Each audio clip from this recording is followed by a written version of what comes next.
হযরত আবু যর গিফারি ফাতেমার কবর খুলতেছেন আর কবরকে ডাক দেয়া বলতেছে, কবর তোমার ভিতরে এমন একজনকে রাখছি, কোন সময় বেয়াদবি করো না, কবরে কোনো আওয়াজ নাই। আবু যর গিফারি রাদিয়াল্লাহু তাআলা আনহু আবার চিল্লায় বলে, রে কবর, ওর ভিতরে আমার নবীর মেয়ে মুন্নাকে রাখতেছি, কোন সময় বেয়াদবি করো না, কবরে কোনো আওয়াজ নাই। আবার ডাক দেয়া বলে, রে কবর, যাকে সৃষ্টি না করলে আল্লাহ পাক রব্বুল আলামিন কিছুই সৃষ্টি করতেন না, তোমাকে সেই কবরের মধ্যে রাখতেছি, খবরদার বেয়াদবি করিও না। এবার কবর ডাক দেয়া বলে, নবীর সাহাবী, আমি কবর ফাতেমাকে চিনি না, আমার ভিতরে যার আমলটা ভালো হবে আমি তার জন্য জান্নাতের বাগান হয়ে যাব।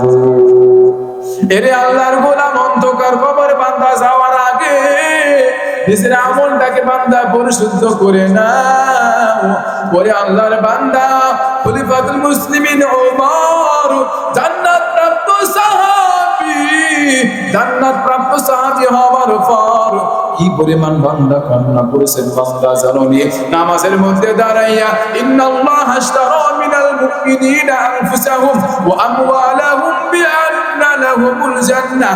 সাহাবা অথবা আমার নবী জিজ্ঞাসা করতেছে, আবু বকর, এক পরবার তুমি কান্না করো কেন? আবু বকর রাদিয়াল্লাহু তাআলা আনহু চোখের পানি ফেলায়া কান্না করে ডাক দেয়া বলতেছে, নবী, আল্লাহ পাক রব্বুল আলামিন মুমিনদের কাছ থেকে জান্নাত কিনে নিয়েছে আমলের বিনিময়ে।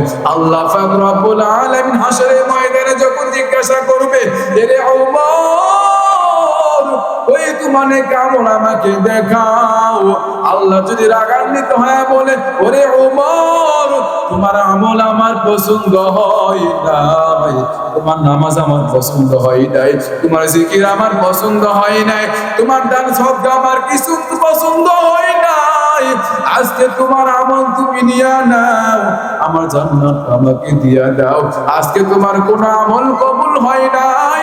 ও নবী, আপনি শুনে নেন, ওই দিন আমার কি উপায় হবে? ওই দিন বান্দা কেউ